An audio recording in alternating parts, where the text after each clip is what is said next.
Hello, everybody. Let's get started. I'm very excited that we have Chris Baldassano visiting us here today from Columbia, where he's an associate professor in the psychology department.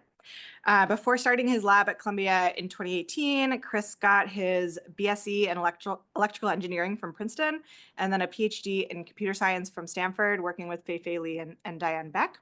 And then he did a postdoc at Princeton, working with Uri Hassan and Ken Norman, and I was lucky enough to get to overlap with him there at Princeton, interact with him a little bit.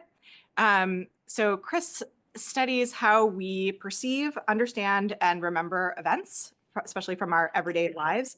So his lab uses naturalistic stimuli, like narratives and movies and virtual reality, to study how we accumulate information into event representations, how the brain activates event templates or schemas to help us interpret the world, and how prior knowledge influences the construction of these mental representations. His lab also does really exciting tool development, figuring out new ways to understand how events are represented across time and space in the brain.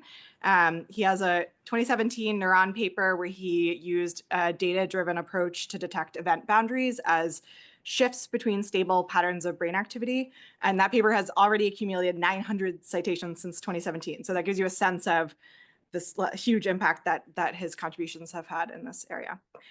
So I'm very excited to hear what Chris's lab has been up to lately. Chris, take it away.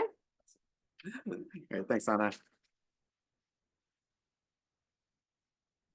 All right. Thanks so much, everyone. It's great to see so many people here. So I'm going to start with an example of the kinds of cognitive processes that I'm interested in. And so this example is going to be for my kids. They're both very into music. I'm going to play a little clip of them here playing. So that's my older son on the trumpet, my younger son playing some backing chords along with a backing track.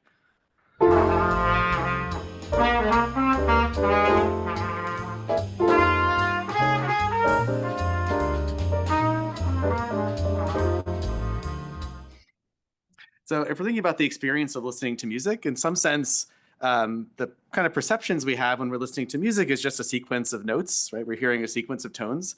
And you could think about the perceptual processes associated with each of those tones, but that would really be missing what music is, right? It's not really about these individual notes. It's about this kind of structure over time and how the notes change. And so these notes are organized at a bunch of different scales. So there's measures, there's musical phrases, there's full melodies. And so I'm really interested in these kinds of dynamics that are going on at these different timescales and how they link together to create a cognitive experience that's not just the sum of these individual pieces in time. Another interesting thing about music is that music is not, even a new song is not built totally from scratch, that there are these kind of templates of, for example, the kinds of chords that you use when you're, the kinds of combinations of notes that you might expect to hear in music. There's also particular sequences of chords. Here I'm using this musical chord notation here that even if you're not familiar with the notation, if you're hearing a new song, you can almost always sort of feel like, oh, this is about to resolve next, right? I can sort of feel this is the end of a phrase. And then there's even sort of full melodies of their sort of standard sequences of these chord phrases that you might go through. And so I mainly look at this in the context of narratives and thinking about them in the same kind of way that if you're experiencing a story over time, in some sense, this is a sequence of frames or words or these little pieces, but there's this important organization into events at different timescales that build up into these full storylines. And again, in narratives, these events are usually not totally unfamiliar to you, that you can sort of recognize them as examples of a type of event that you've experienced before. And this is true both at these fine scale levels, and then we can even think about whole storyline types. And maybe for some stories, there's even a choice about what you think the overall storyline and message of this narrative is. And we're going to come back to this idea that maybe there's actually some internal choices we get to make when we think about how to categorize our experiences. So in my lab, we're interested in how the brain can represent this kind of temporal structure of our experiences. And so this has a bunch of different threads. So part of this is just purely about perception. So when you're experiencing something that unfolds over time, how do you divide this up into these event units at different scales? A lot of what I'll talk about today is in this category of thinking about how we use our prior knowledge to build up these event representations that instead of building events from scratch, we're really using a lot of this scaffolding of our prior experiences and our knowledge. I'm also interested in how experiences are encoded into memory and later reconstructed, and again, ways that we can use our knowledge about the world to do this reconstruction. A big current direction for my lab is thinking about the ways that we use our knowledge for event prediction. So ways we can anticipate things that are coming up next, and what are the impacts of this in terms of how we represent events and how we create memories. So there's a lot of challenges of trying to use these continuous experiences as in an experimental setting. So there's questions about experimental design here. So how do we, what kind of stimuli should we be using for these experiences? Can we structure them in a way that allows us to test particular hypotheses? What are ways that we can build stimuli that are maybe a mix of continuous naturalistic structure with some kind of experimental control? What are the ways that we should measure memory for things like a story? Once we've collected the data, there's also a lot of challenges of how do we analyze this kind of data. So if we have someone sit down and watch a 1-hour movie, how do we deal with that kind of neuroimaging data? What are the kinds of models we can build that allow us to test hypotheses in data that's not sort of carefully structured between conditions? And then there's more generally just a kind of theoretical challenge to think about how we connect more traditional work and more the great body of literature that we have in fields like cognitive psychology that are often built out of experiments using more discretized kinds of stimuli. How do those theories and how do those neural theories connect to the kinds of things that we're seeing in these experiments? So I'm going to talk today about 3 kinds of work that we're doing in my lab. The first is the kinds of tools that we're using to try to understand the neural dynamics in the brain. I'm going to spend most of the talk in this second category thinking about how we build event representations that during perception and later for memory, how we build these out of pre-existing scaffolds and building blocks that we have from our prior knowledge. And then I'll talk a little bit at the end about ways that we think the brain anticipates upcoming events by making predictions. Okay, so starting with modeling events in the brain. So this idea that there is structure to continuous experiences is an old idea in psychology. I have to put up a William James quote to make sure I have enough psych cred here. That right, even William James said that there's this sort of different pace of the parts of consciousness, that there's alternations of flights and perchings, which I think is a really cool analogy, right? That there's sort of moments when you're perched in the same cognitive state and same context, and then you have these sudden jumps into new events and new contexts. And so we think about perception, less like a sort of video recorder that's just continuously recording, and something maybe a little bit closer to like the Marvels and Inside Out, where we're doing some discretization of our experience into individual perceptions and memories.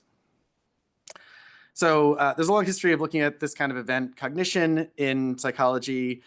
People have shown that there are effects during perception. For example, if you look at people's reading times, when people hit something like a temporal, spatial, or causal break in a narrative, they tend to spend a couple extra 100 milliseconds there doing some kind of event segmentation processing.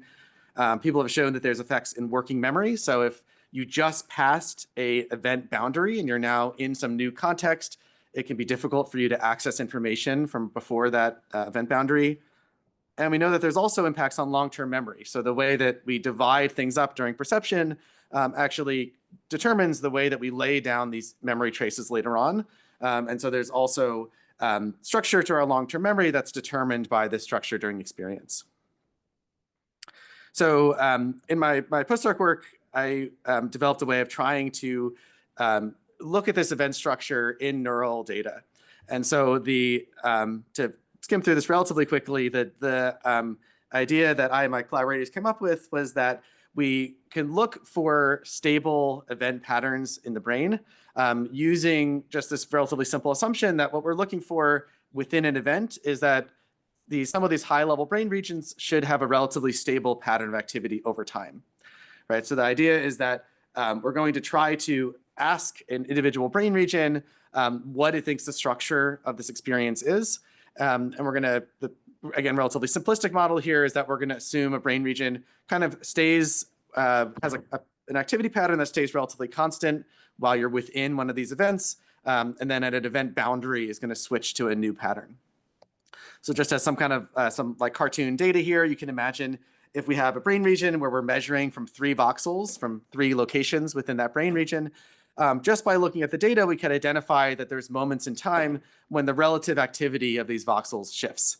And so in this toy example here, you could see that there's like a sort of a first moment when we go from having lots of activity in voxel 2 to instead having more activity in voxel 3, and so on, right? And so even without any knowledge of what's going on in the stimulus, we can try to, just by looking at brain activity, figure out when are these moments when there was some important change in this region. We can identify the time points of this change, and we can also extract within each of these events, what does this spatial pattern of activity look like within this brain region? So one kind of question we can ask here is, in a given brain region, how many of these boundaries are there? So how often is a brain region switching its pattern of activity to a new pattern? So we looked at this in this Sherlock data that was collected by Janice Chen just before we did this study. And so we can make these maps across the neocortex here, where the color here indicates how often we see one of these jumps in activity patterns in a brain region. And so you can see regions in blue. These are like sensory cortices where there are a lot of these fast events. So in early visual cortex, for example, we would see a jump in activity every time there's a new camera angle that is shown on the screen. But I'm actually most interested maybe in these more yellow regions. These are regions that have relatively stable patterns of activity, even though the stimulus, in this case, this is a TV show, the stimulus has constantly changing visual and auditory properties that are coming in through your sensory cortices. But there are these bigger regions, these yellow regions that have these bigger events, right, where they are maintaining stable patterns of activity over tens of seconds or minutes. And so a lot of my lab's work has been trying to understand what's going on in these long timescale regions, these regions that have these very stable activity patterns. So one initial idea we looked at is the extent to which these regions represent abstract properties of your current event. Right, so there's this idea that cognitively, one of the things we're trying to do in any environment is build up this kind of situation model that tells us something about, like, where are we right now? What kind of thing is happening? Right, what's our temporal and spatial context? How do I relate this to other things I know? And so this is a relatively abstract kind of description of the current event that is not that concerned with like the particular perceptual properties or where I'm facing in the room or something. These are properties that would remain relatively stable over multiple minutes. So to test this, what we did is we again used this event segmentation model. So what we did is we took data from people watching this TV episode, the first episode of BBC's Sherlock. We could look at brain activity in a region as people watch this episode. And then what we wanted to do is get activity, brain responses from people that would be experiencing the same sequence of abstract events, but with very different sensory properties. And so we had another data set. This is collected by Asya Zadbud, that people were listening to an audio description of this first episode of Sherlock. So it's not the dialogue track. It's like someone describing one by one the sequence of events that happened during this episode. And so what we could do with this event segmentation model is ask whether there's an alignment between these two data sets. So is it the case that when you listen to this audio description, you go through the same sequence of brain states as when you're watching the episode of Sherlock? But this is our way of trying to test this idea that we could look for brain regions that have this kind of property where no matter what the perceptual features are of the input, right, we're using very different modalities here and to convey this sequence of abstract events, can we get people to go through this same sequence with these two kinds of stimuli? And so the answer is yes, at least in some regions. So the regions that are in red and yellow here, these are regions where we can find this significant alignment. Right, and these again are these regions that have these long timescale events, right, that are stable over multiple minutes. So this is some of our initial evidence that the representations in these regions are not really about like the sort of sensory details in the moment. There's something more abstract that we can actually drive with a movie or with just like a description of the events in that movie. So the general model we were trying to build up with this work is thinking about perception as taking place through a sequence of these kinds of discrete events. And these events are pretty quick in sensory cortex. So maybe it's even a little weird to call them events in like a cognitive psychology sense. These are really just sort of sensory states that you're going through really quickly. And as we move up the hierarchy into these higher level brain regions, we see events that are a lot longer and are less tied to particular sensory properties and are more multimodal. And I didn't show you the evidence for this here, but we also have evidence that these higher level states are really the ones that communicate with your episodic memory system. So we see when these higher level brain regions switch their activity state, this is related to activity in the hippocampus. And this also seems to be where we reinstate patterns during recall. So since we developed this model, my lab's been applying this to a number of different kinds of questions in cognitive neuroscience. So for example, we've looked at applying this to developmental studies. So we collaborated with Nick Brown's lab looking at this in young infants, awake infants that are watching movies, and we could look at things like what does their event timescale look like. We've also looked at this over development up into adolescence. So what are the kinds of changes that happen around events and event boundaries as children are getting older? Getting back to my music example at the beginning, we have also looked at this a bit in music, showing that you can get some of the similar kinds of event structure in music as well. And in fact, there's also interesting emotional properties here. So depending on the emotional context you're in, that can shift around where these event boundaries are. So I'm just going to plop these up here if people are interested in ways we've applied this to other domains. But what I'd actually like to get to more is the second part here. So what we've shown so far is that we think that there is this kind of abstract structure that's being built up in these regions with long events. And so the next question is thinking about where that information actually comes from. So one possibility is that this is all coming from the stimulus itself, right? That you're just representing abstract properties that you're deriving from this current bottom-up input. But I think that a lot of what is in this pattern actually doesn't really have anything to do with the exact stimulus you're currently looking at. So there's a lot of, going back into the music example, as I mentioned, there's a lot of this kind of repeated structure in music. There's this kind of library of very common structures that you see in musical songs. And this is actually something that we use when we're trying to perceive new music. So I'm going to play a little bit from this comedy routine by this group Axis of Awesome, where they're describing this shared musical structure. What's that? What's a 4-chord song, Benny? Well, if you want all the greatest hits from the past 40 years, just use 4 chords. Same 4 chords for every song. It's dead simple to write a pop hit. Just 4? Yeah, these 4. Here. 1, 2, 3, 4 chords. Sorry, let me get this straight. Do you recognise this? Yeah, that is Don't Stop Believing by Journey. It's a great song. Very original There's a few more song. that fit. Check it out.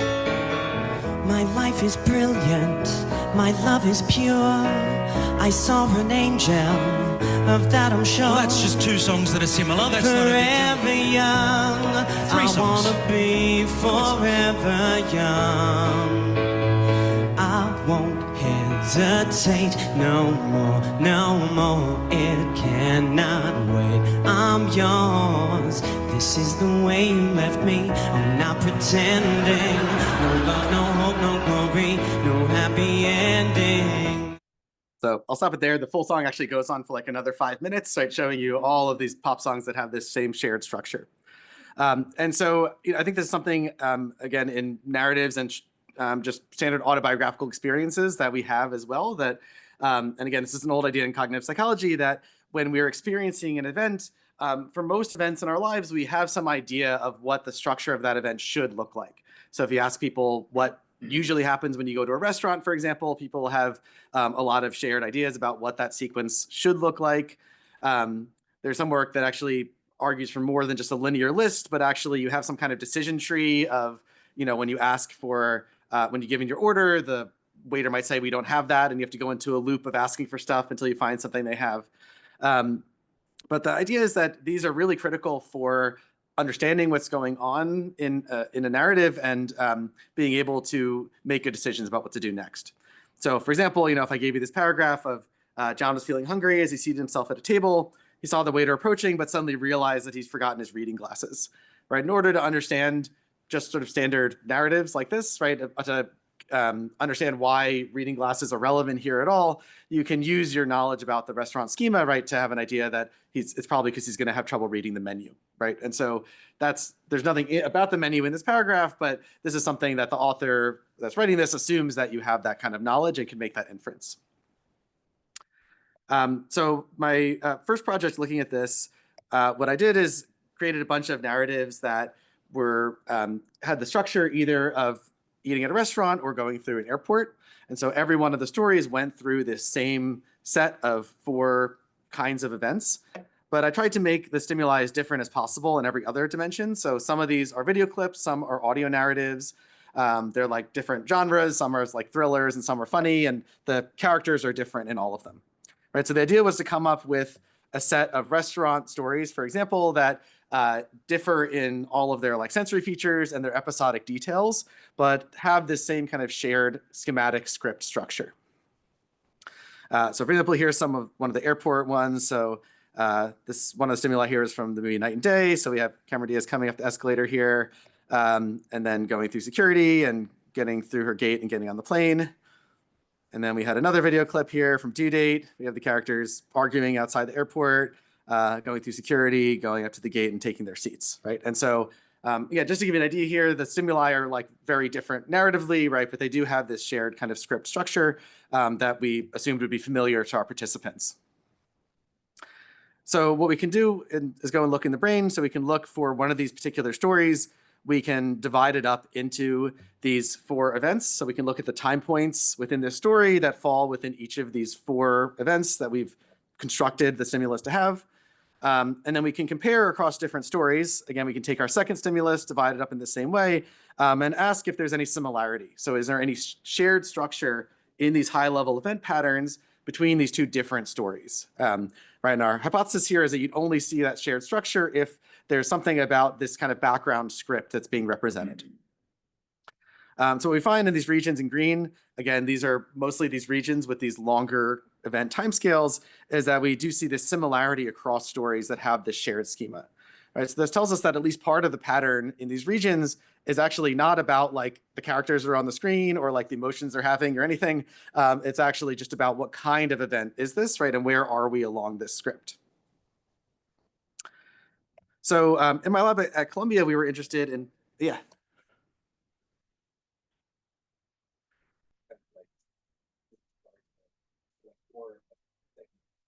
Right. Yeah, so the whole movie here is like, they're like about 3 or 4 minutes. And so each of these events is like 30 seconds to a minute. We actually tried to like make them not line up that carefully. So how long each event is different in different movies. So try to make it that it's not, there could be part of this that's just purely about like time during the movie, but we tried to make it that when you switch between the events isn't at a specific time point during the story. This analysis, I believe, is all across subject. So we're also looking at patterns that are not only shared across movies, but actually also shared across people. You can do this within subject as well. Yeah, but at least for this project, I think it's the case that the vast majority of the shared story stuff is also shared across subjects.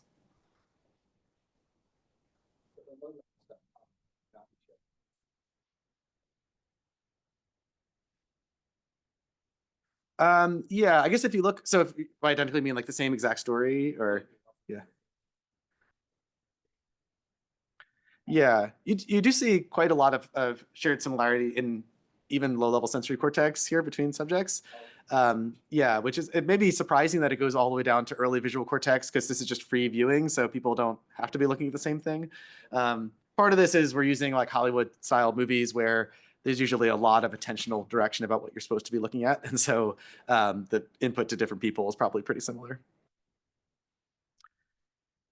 Okay, so in my lab at Columbia, we were interested in trying to think more about how this structure comes to exist in the brain when you're watching these kinds of movies. And so I think one explanation of what's going on here is that this kind of temporal structure of these events is being driven by the stimulus. So maybe in some part of your brain, you have like a little feature detector that detects when there's a metal detector on the screen.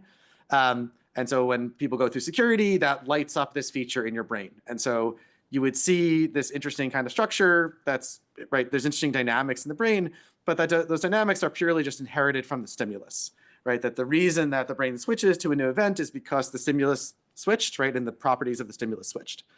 This will still be interesting, but it's sort of saying that the brain is looking for abstract features, and the dynamics that we see in these regions are driven by how those abstract features change in the stimulus.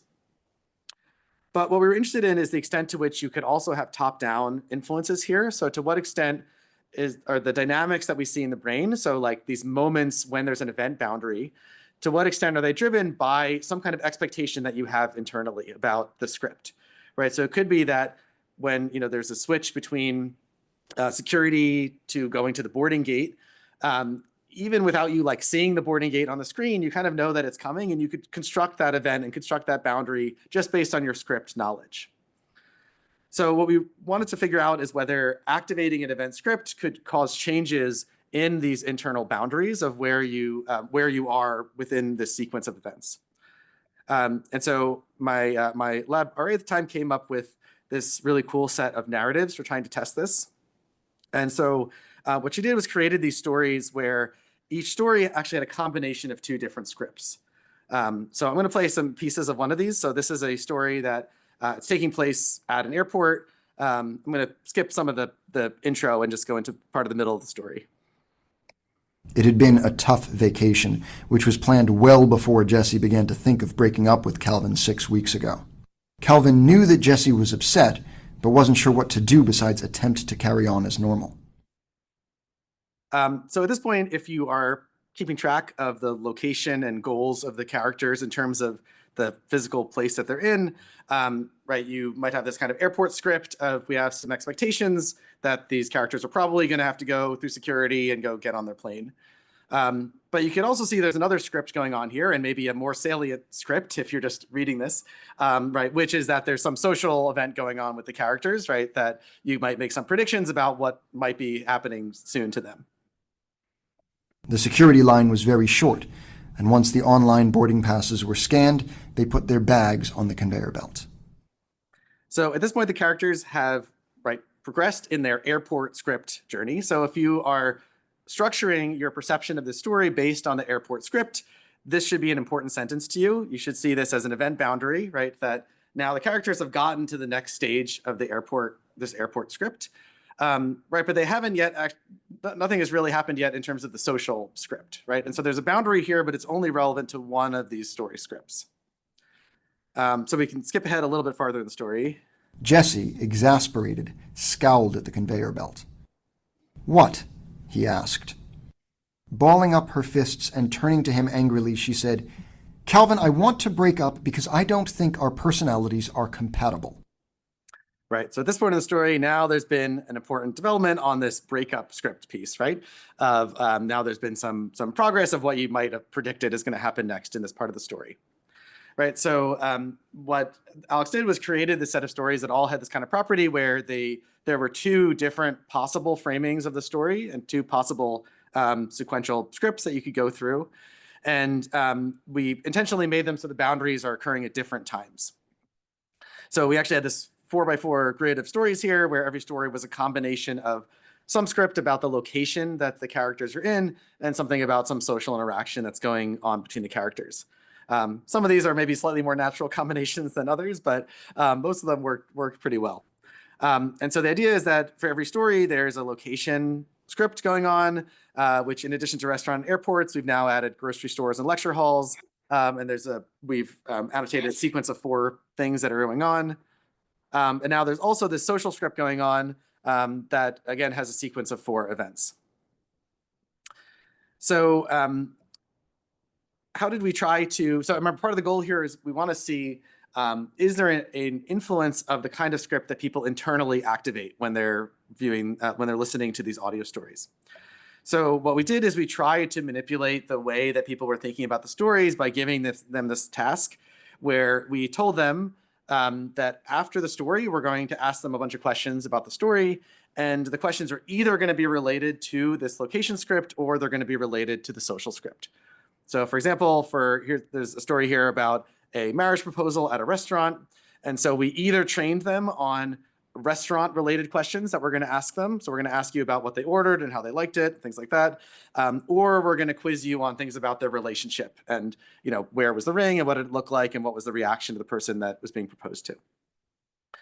We also had a control condition where people just listened to the story without a prime. So then people listened to the story. We were doing this both in the MRI scanner, and we also had a behavioral version. In the behavioral version, people were explicitly pushing a button to tell us where they thought a new part of the story was. In the fMRI version, they're just listening, trying to do this memory task, because after the fact, we would quiz them. We would also, in addition to the things we trained them on, we'd also actually ask them questions about the thing that we didn't tell them about.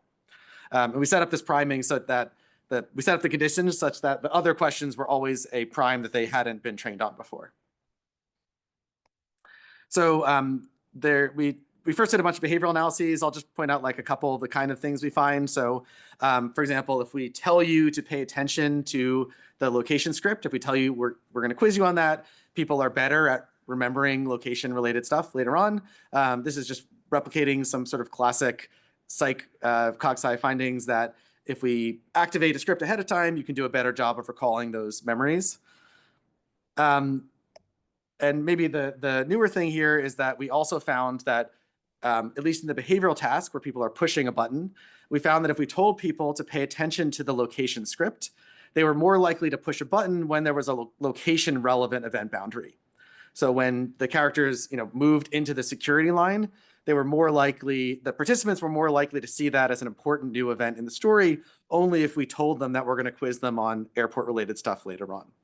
Right? So there's a shift in the moments at which people were annotating these event boundaries, at least behaviorally. Okay, so then we could look at the brain data. So the first thing we wanted to do was just ask, now we have, instead of just 2 scripts like before, we now have 8, and there were 2 different types. And we wanted to see whether these scripts are being tracked in the brain or where they're being tracked in the brain. So we can do a similar thing that we did before. We can take a story, we can take 2 stories, we can divide them up into these matching pieces. So here we have our airport breakup story and another story that takes place in an airport. And so we can ask, do we see some shared representation of these 4 airport events? And now a new thing that we can do is for this same story, we can find another breakup story that has a shared social script instead of a shared location script.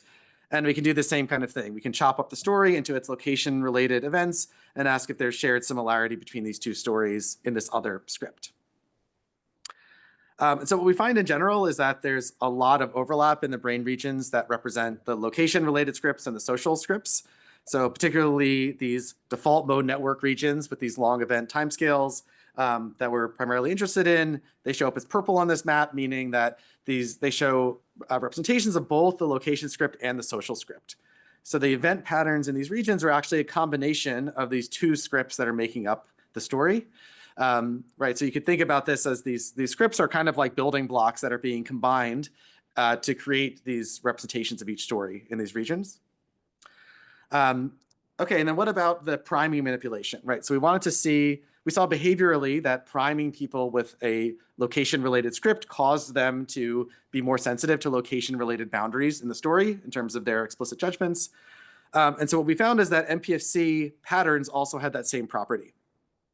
So what I'm going to show here is the extent to which people's MPFC brain patterns switched from one pattern to another at location-related boundaries. So this is what this plot is showing here. So the y-axis here is when we get to a location-related boundary, like moving into the security line, how much of a shift do we see in the neural activity patterns in MPFC? And so the 3 dots here are 3 conditions. And so what we find is that there's a much bigger shift, or really what we're showing here is like a bigger likelihood of a shift if we location prime people versus the other conditions. We can also look at the social related boundaries. So, when one of the characters says they want to break up, does MPFC show a response to this? And the answer is that it shows more of a response in the no prime and social conditions and less of a response in the location prime condition. So you're more likely to not respond to that social boundary if we've told you that we're going to quiz you only on the location related scripts. So there's some nuances here. So like, it's not that there's a total shift of the boundaries. Things like one of the characters wanting to break up is a salient enough one that it would likely show up in both of these cases. It's also interesting that the social prime doesn't seem to do that much versus the no prime condition, which maybe makes sense that just by default, we're assuming the story is about the characters and not the fact that they happen to be at a grocery store. So the location priming is really doing all of the work here of reframing the way people are segmenting the story. But what we find is that we can do this kind of top-down segmentation where even where we have the same exact story being listened to by two people, so the bottom-up features are identical, we can change the way that they're dividing this up into patterns that the moments in which these patterns are changing and the way they're dividing them up into events. Right, so this tells us that there's at least some element of this kind of top-down scaffolding where we have this kind of template of how we expect this kind of script to play out, and we're trying to kind of slot stuff into the story into that template. Right? And so it's not purely based on the dynamics in the stimulus, that we're also imposing some dynamics based on our attention and our goals and our prior knowledge. Okay, so what we've found through this experiment I talked about and some others in my lab is that activating a schema can provide this kind of scaffold for event perception and for later memory. That if we give you a scaffold based on some kind of schema, then that can improve your memory for details of the story.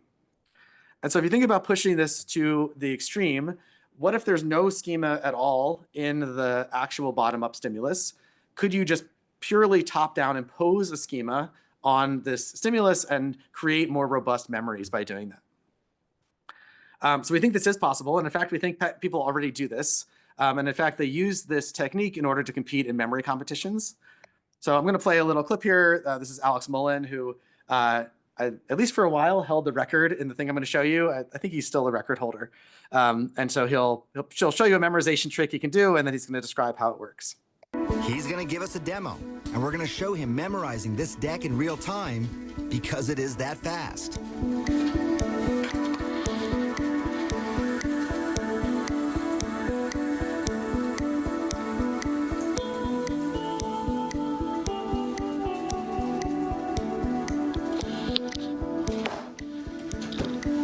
I'm going to set, usually you get 5 minutes to recall the deck, so I'll just start that.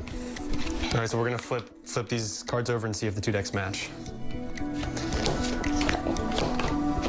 This next one's, okay. Oh. All right, that's a good sign. Woo! That's awesome. He nailed it in under 15 seconds. How? Each pair of cards represents a sound. He translates that sound into a word and then places it mentally into a memory palace. Yeah, so for that deck, I used the row house that I used to live in my 3rd and 4th year of college in Baltimore. And so like for every event, I usually use a handful of different memory palaces. And so that's one of my speed cards palaces that I use. So like I started it basically like on the street in front of the row house. And I see like this opened can of jam. So each 2 cards for me becomes one image. So this is like an open can of jam, and I'm just sort of like smearing it on the bumper of a car out front. So that was the first image. And then this next one, there's like a kind of a little tree in our front yard. And so this is like an electric razor. So what Alex is describing there is this memorization technique, which is called memory palace technique or method of loci. It's a really ancient technique that he did not invent. And so the idea here is that you're creating some structure that allows you to form strong memories for this totally arbitrary sequence, for example, an arbitrary sequence of cards. So just recently, I've wrapped up this NSF grant, which was this big collaborative grant with 3 other PIs. So part of this grant was that we were training people to use this method longitudinally over 4 weeks. And then we were actually collecting brain activity multiple times during these 4-week sessions. So we recruited people that had sort of normal baseline memory, so they could remember something like 5 to 10 words out of a list of 40 that we gave to them quickly. By the end of the month, the average recall was about 36 or 37 out of 40. So the technique works really well. You don't have to have any special brain circuitry to use it. In addition to these novices, we also brought in Alex Mullen and 5 other memory experts and tested them on this task as well. And then there's an ongoing part of this project that also has to do with building computational models of what's going on in the brain while people are doing this task. So why are we interested in this? So I think one way of viewing this is like, this is a really weird artificial way to use your memory. And so it's maybe interesting as a kind of curiosity, but it's not going to tell us that much about how memory usually works. But my hypothesis is that what's actually going on here is that they're converting this information that people are really bad at remembering, like sequences of cards or sequences of words, and they're converting it into something that's much more natural for us, right? And so the strategy here is that you pre-learn a temporal script, which is the sequence of locations. And then for each item, you're going to connect that item to one of these locations and move along this list. And so I think this is a really cool test bed for studying things like how we can sort of apply a scaffold to create memories, right? So how is it that we can try to track people's brains as they're creating and moving through this script. But the data I'm going to show now is actually more related to the second question, which is how do we build these bridges? So this technique only works well if you can come up with a good connection between the item you want to remember and the locus along your path. And this is actually the thing, as you'll see in a minute, this is the thing that people takes the longest for people to get. Just memorizing the path is actually pretty easy. You can do that in like one day. So we designed this experiment. This was led by my student Jiawan Wang in collaboration with another grad student and an RA in my lab. And so we gave people this task where we would have them in the scanner go through their sequence of locations. So each person had a sequence of 40 locations that they created themselves. We also taught everyone another set of 20 locations that was the same for everyone. So we have these 60 different loci we can get patterns for. We also measured the neural responses to individual item words. Then we had people actually use the method. So we'd show them a word and their job was to attach that word to these loci one by one. And then we had them just verbally, while they're still in the scanner, walk through their sequence of either 40 or 20 loci and tell us what item was attached to each of these locations. So I'm going to play an example of what this looks like. So I'm going to play a little clip from one of the subjects in this experiment. Their loci are these items that are in their bedroom. So the two I'm going to play are a baseball bat and a poster on their wall. And they're trying to attach the items cheesecake and walrus to these locations, to these loci. So you'll hear them talking. The audio is a little noisy because this is recorded while the scanner is running. Next word was cheesecake. Remember that with a baseball bat by imagining cheesecake stuck to the end of the bat and just like slam it into people's faces. Or like the classic gag, throwing the pie into someone's face, but this is a cheesecake and a baseball bat. So, splat. Next one was walrus. I remember that with the poster on my wall. And it has like a skyscraper, and I think it's the Empire State Building, I don't really know. Actually, I've never seen that thing in real life, which is ridiculous because I live here. But whatever. I was imagining a walrus just flying over the top of it and like diving into a tiny bucket of water, but then missing and just like splatting on the ground. Everyone's like, "Dude, what the f***? You thought you were gonna make it into the bucket?" Yeah, just a terrible walrus daredevil, basically.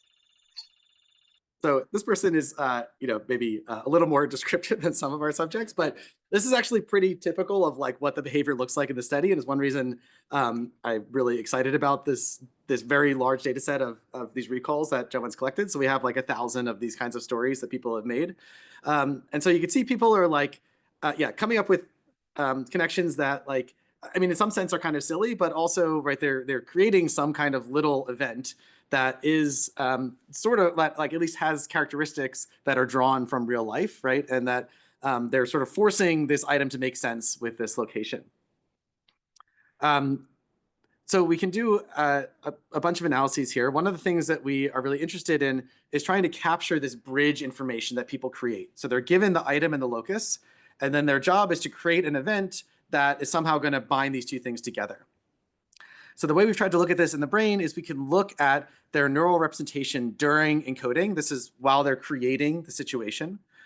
And we can try to remove any influence that's from the item by itself and from the locus by itself.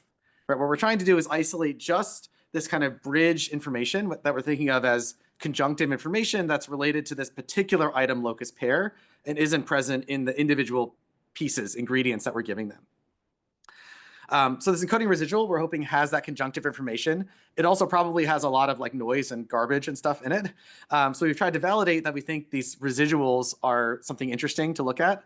So one way we've done that is we've looked at the residual that's created in different people's brains. We can make this matrix of how similar these residuals are across people. And we're particularly looking at this in the condition where everyone is going through the same sequence of 20 loci. So this is in this condition where they're using loci that we gave everyone the same loci, and we're giving them the same sequence of words as well. So everyone is getting the same ingredients, and then they're coming up with their own personal choice of how they want to bridge those things. So this example here is like they're trying to connect a microscope to the location of a fireplace. And so some people think of like create like a visual image about like the microscope is like burning. Some things are more conceptual, that like this is science burning metaphorically or something. And so what we can do with a language model is ask what pairs of people came up with semantically similar connections between the item and the location. And we could ask if that's related to similarity in this encoding residual, this neural representation. And so what we find is in a number of brain regions, including medial prefrontal cortex, we see that there's a correlation between these two matrices, right? So participants that come up with a similar bridge end up with similar representations in this residual pattern. So we can do other kinds of analyses on people's behavior here. So another thing we can look at is for the particular story that someone came up with, how much new detail did they add? So we can basically, again, ask, we're doing this with a language model, we can get this quantification of how much do the semantics of their story deviate from just the location and item by itself. So if we're pairing painting to microscope, for example, to what extent is their story just about paintings and microscopes, or is it about new things, right? So in this example, for example, story, they said there's a secret declaration of independence, national treasure thing going on, right? So that they're adding content that's semantically pretty different from the ingredients they were given, right? So we can get this measure of what we call story deviation, which is like how creative is the story they came up with. So you can have some of the stories with low deviation, something like this. So if they're trying to pair seahorse with dresser, they're imagining a seahorse hopping on the dresser. That's fine. That might mean this person remembered it, so I guess it worked. But a lot of the stories show more creativity. So this is a high story deviation one where they're connecting night to a candle by imagining that the knight is like walking through a lavender field, and it actually goes on for a while past this of they have like their hands out in the lavender field, and the lavender must be the scent of the candle, right? So they construct this whole extra event that is only tangentially related to the things that they were given. So what we find is over the course of training, people's stories have more of this creativity. So they're adding more and more of these details that are not present in the locus and the item alone. And we also find that the story creativity is correlated with these encoding residuals. So the more creative your story is, the more of this residual pattern that we see. The x-axis here is actually showing how much of this encoding residual pattern shows back up at retrieval. And so this retrieval pattern is more related to these encoding residuals if you have this more creative story. Right, so we see as people are getting better and better at this technique, they are creating these more detailed bridges that we can see in the brain. We can see that there's more of this conjunctive code, and behaviorally, we can see that their stories are adding all this extra semantic information.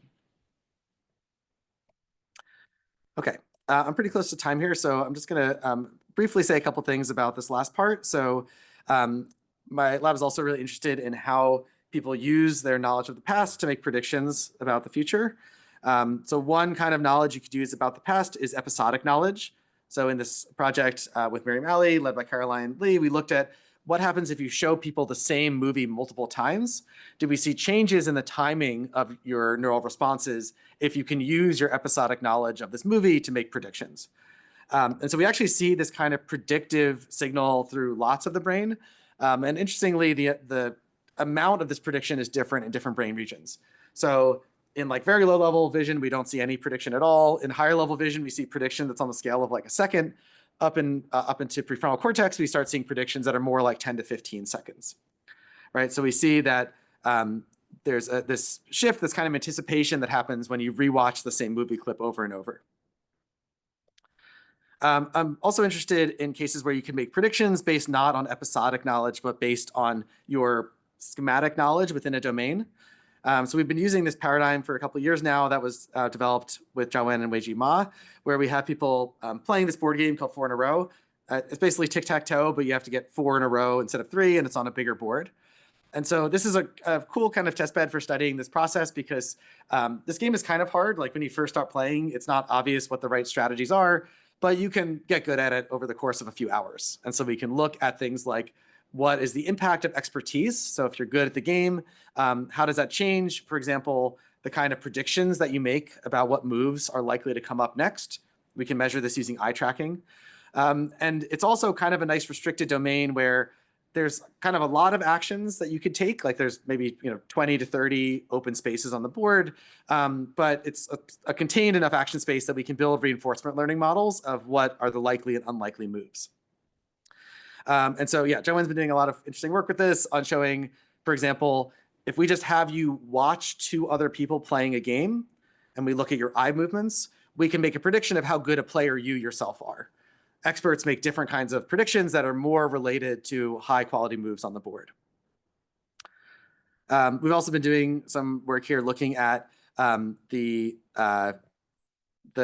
impact of both prediction errors, meaning a move shows up you didn't expect, and also schema violations, where a move shows up that's not a good move.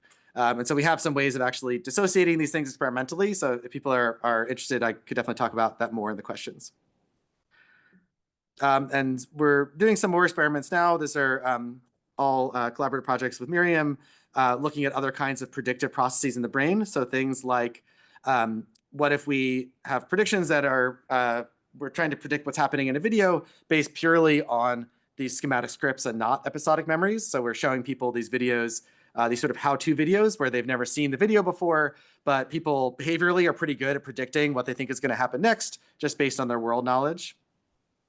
And we're also doing some using some AI models to construct stimuli that have interesting kinds of feature properties where, so here's a little video that's playing where there's a consistent low-level feature, which is these paint swirls that you could learn to predict, which we're trying to mess with the timescales of different types of features to see if this changes the way that you make, that you represent and predict these stimuli.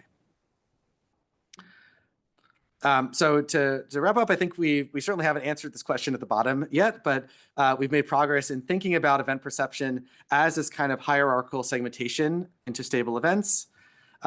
We have some ideas about the ways that we build up these event representations and their boundaries based on both perceptual information and this top-down prior experience. We can see the ways that having this kind of scaffolding can dramatically improve people's episodic memory. And we're starting to look at this question of how we anticipate things that are coming up next, both based on episodic knowledge and based on predictions. One just shameless self-promotion before I end up here. There's this new article that just came out about 20 minutes ago. I haven't actually read it yet, but in Quantum Magazine that is largely about the work in my lab. I worked for about a year with the writer of this article, so I hope they got it right. We'll see when I go to read it. But if you're curious, this is also a good description of some of the things we've been doing. So with that, I'd like to just thank my current and past lab members and our funding source, and thank you for your attention.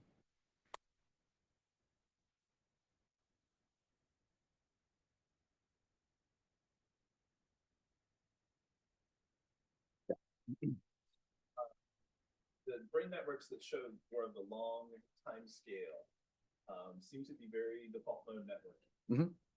Why do you think, like, what is the overlap there? Why the DMN showing up for that? Yeah. So these regions are pretty much exclusively in what we'd usually call the default mode network.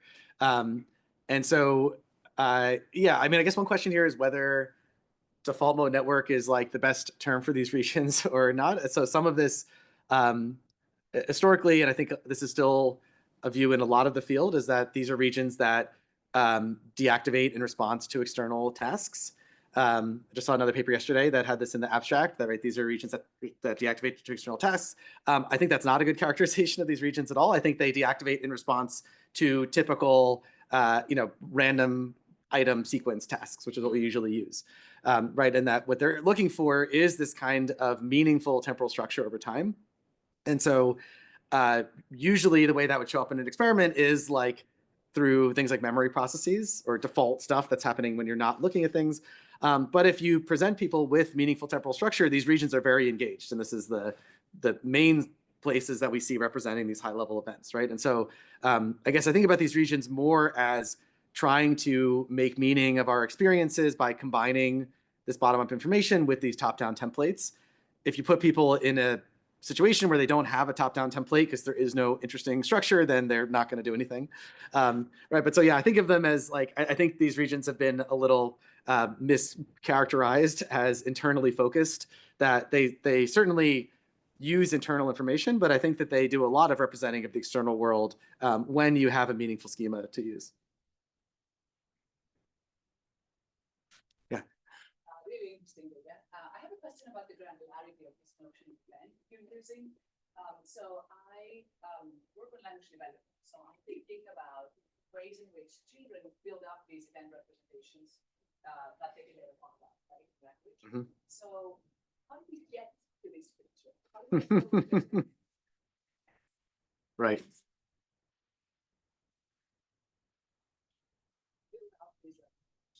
basic building blocks, right? Right. And processing other events. Right. Yeah, it's a great question. So I guess one way we've tried to get at this a little bit is, like I mentioned, we're doing some studies in our lab where we try to take adults and teach them a new domain, like the game playing stuff, where initially they don't have a good understanding of what the structure is. And we're trying to see what happens as you learn that structure, right? We've also been trying to do some of this developmental work of looking at what changes in this event structure with age. So I think one hypothesis you could have is that early in life, very early in life, you have a lot of these like very short events are present because those are just sort of directly tied to the stimulus, and you would not see these slow events in that building up these longer stable events in these higher level brain regions. That's not going to show up until you really understand what's going on.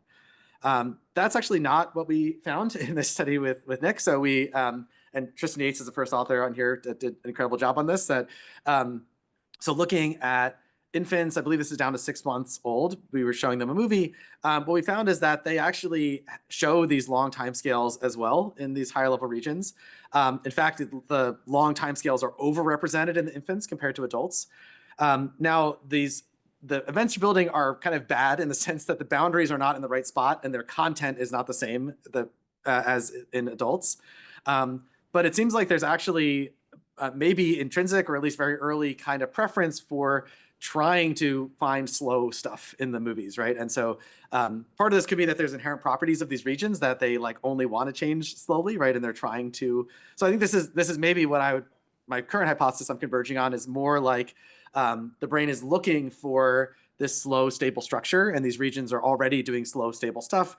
And then what you're trying to learn is to actually like make them correspond to something meaningful in the world, right? And so the thing you have to learn is what are the relevant ways that we should be dividing up the world. We need to learn these kinds of schemas to figure out what content to put into them. But yeah, this was a surprising result to us that this kind of slow structure is already there even in the infants, and it's just like not tuned, right? It's not tuned to the correct structure of the environment yet. Yeah.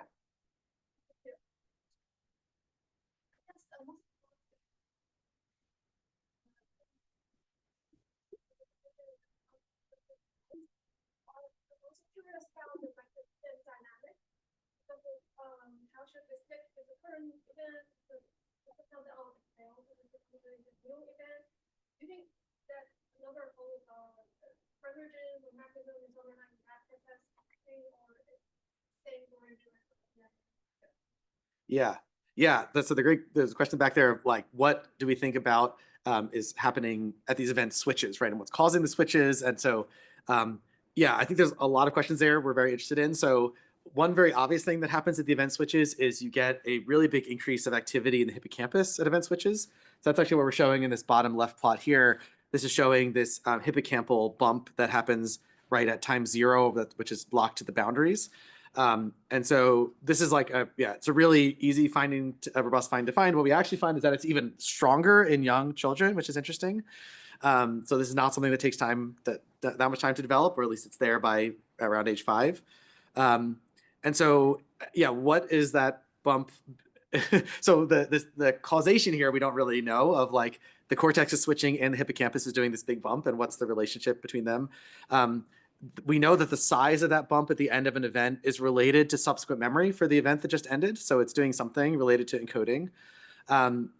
One of the challenges here is that we're a little limited with fMRI to really see the details of what's happening at these boundaries. So we've actually started in my lab analyzing intracranial data. So we have this data set, which we actually just like last week got a whole another batch of subjects from the medical school with people watching TV shows and doing recall with ECOG data. So this is allowing us to start asking some of these questions at a finer scale of like, so for example, we see increased rates of ripples in the hippocampus right around these boundaries. And so we think this is playing some important synchronization role between brain regions. So that's all the neural answer to your question is like, we don't know, but we think that there's really interesting things happening across brain regions, and also they're talking to each other in some way for detecting these differences. There's also the cognitive question of like, what creates event boundaries in the brain? So what causes you to go into a new event? The kind of traditional Jeff Zock's view here is that this is caused by prediction error. So you're constantly monitoring, you have some idea of what event you're in, you're constantly monitoring your environment to see if it's inconsistent with that event. And if you are confused by what's going on, that's an indication that you need to switch to a new event. I think that's definitely true in a lot of contexts, but I don't actually think prediction error is required for segmentation. I think especially in this more like schema world where you have strong expectations that, you know, when I finish going through security, I'm going to walk to my gate.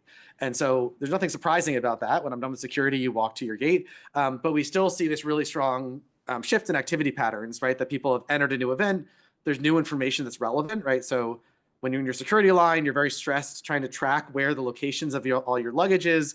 Once you leave the security line, assuming you did a good job, all your luggage is with you and you can stop worrying about that stuff, right? So there's, you can have a task shift even without any prediction error. And my lab's shown some, at least behavioral work showing that that's true, that even if we tell people with like a clock that an event is about to end, we still see all these event boundary effects, right? So I think it's something else about inferring latent context that can be driven bottom up, but can also come from these top-down schemas and scaffolds. And so, yeah, I think there's more theoretical work there to have a quantitative model that could tell you when boundaries should happen. Yeah. So from a really ordinary common sense point of view, it seems as though we usually think of events as being at least a kind of tree structure. I mean, there's a trip to the airport has parts, right? But there are parts of the trip. And in fact, maybe more general graph structures than trees, because there can be things happening in parallel and so on. So you have a perspective about how to study those kinds of complexity? Yeah, that's a great question. I mean, I think there definitely is like a hierarchy of these timescales. Yeah, there's some questions about what the memory representation looks like of this hierarchy and like how much of the hierarchy is there. So for example, like I don't think these low-level sensory shifts are part of that memory hierarchy, right? So there's some point at which you are stuff's not making it into long-term memory. But yeah, I think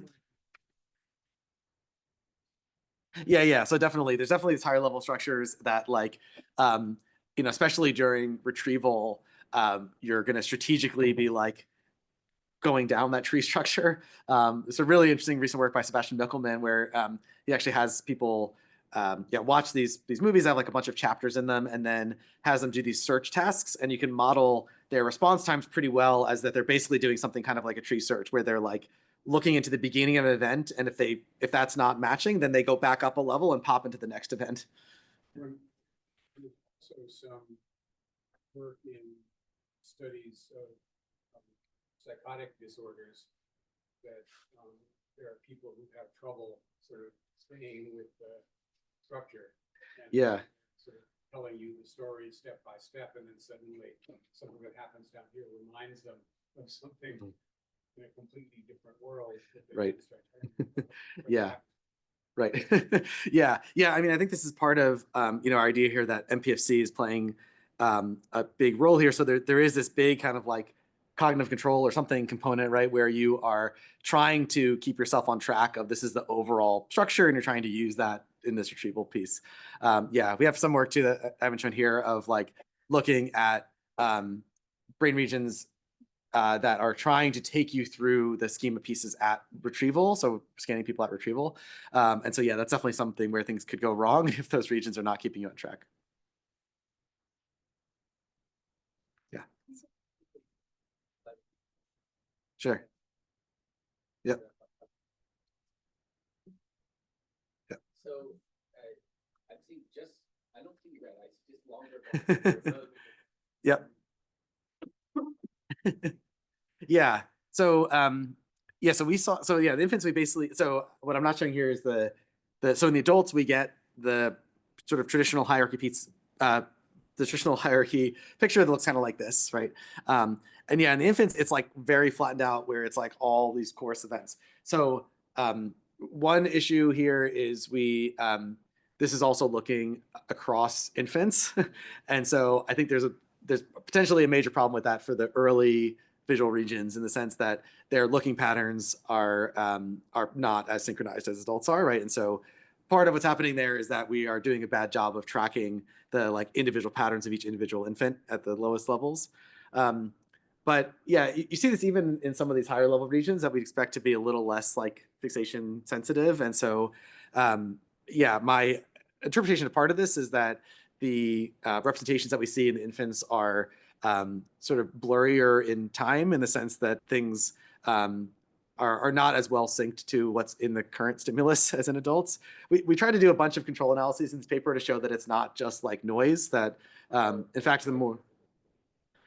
Yeah, so I mean, we tried to roll out at least a bunch of boring explanations of things like if the infant's just noisier, that would actually tend to increase the number of events because you'd see more switches.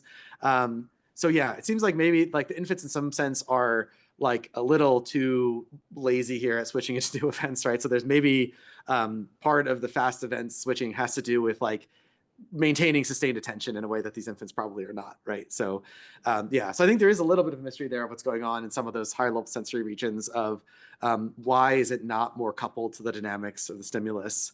Although, yeah, again, I think part of the answer is I mean, even the young infants, is one nice thing about using movies is that even young infants will like watch the screen, like they will stay awake and look at it. But yeah, are they really tracking the semantic content? I don't know.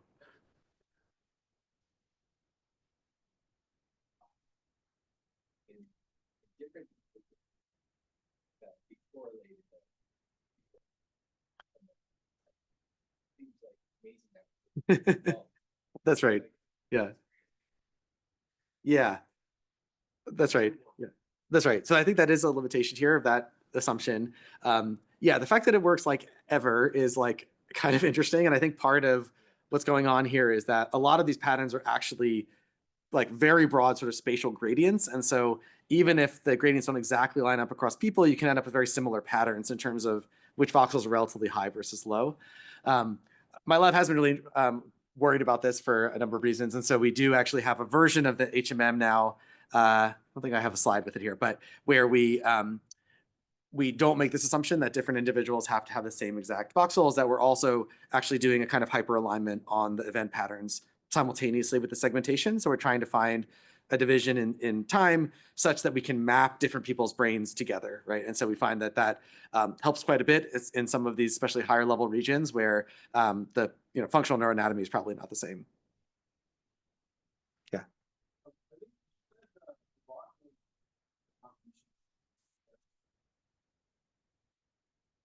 So I'm wondering if, like, a lot of the examples that you use, you have either like a movie scene or you build up with a story.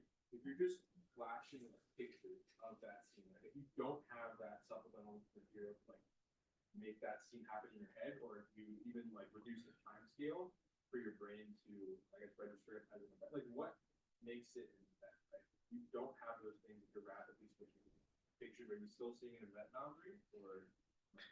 Yeah, I mean, I think you can have stimuli that are rapidly changing while still having a stable event. And so some people have done things with like comic book frames here to do things kind of like that and show that you can still get stable responses. Yeah, I think there is like there's different types of prediction error depending on what kind of predictions that you create. Again, I think with a more standard stimulus, we intentionally try to make sure people can never predict the next item that's coming up, right? And so you sort of always have maybe some sort of baseline low amount of surprise or whatever that's not really modulated. But yeah, this is something we're interested in, like, we've been interested in looking at. We've been doing this mainly with the 4 in a row stuff, but we're interested in looking at this in narratives too, of like how can we say something about the moments that are surprising? And we actually think there's like an important conceptual thing here too. So here's like a little example that tries to get at the theoretical thing we think is important here. So you can imagine a comic strip. This is this Calvin and Hobbes comic where Calvin's sad about, he had this little raccoon that he found and the raccoon died, and Calvin's very sad. And so you might, reading this, you might make some predictions about what the final frame of this comic is going to look like. And so traditionally the way we study this in psychology is we could show people a frame that matches your prediction. So we might train people that, every time you see a red square, there's going to be a tone in your left ear next or something, right? We train people to have some expectations, and the thing that could happen could be consistent with those expectations, or you could have something that just like doesn't make sense, right? A weird thing happens that's a violation, right? So this final frame wouldn't make sense in this story. But we actually think there's another thing that can happen, and actually very often happens when you're reading a story, is that something happens that is not what you predicted, but still makes sense. So this is the actual correct 4th frame of this comic, is this one, which is this sort of nihilistic comment from Calvin as they're walking away. I think most people probably wouldn't predict that this is the outcome of the comic, but it still makes sense, right? You can integrate this in with the previous things. And so we actually think there's a distinction here between, did the thing happen that you predicted versus in retrospect, does this thing make sense? And again, in most psychology experiments, we're only ever in the extreme conditions here where there's a thing that you predict that makes sense, and there's a thing that doesn't make sense that you don't predict. And so I'm really interested in stuff that's more in the middle here of what happens when there's variations in prediction error that are separate from variations in schema consistency. And so we've been doing this with the 4 in a row project, where we actually try to manipulate these things. Happy to get into that more if people are curious, but where we think that there's separate mechanisms going on here when there's a prediction error versus there's a schema error, in the sense that something happens that even in retrospect doesn't make sense. Yeah. Oh, one more question? Sorry. Yeah.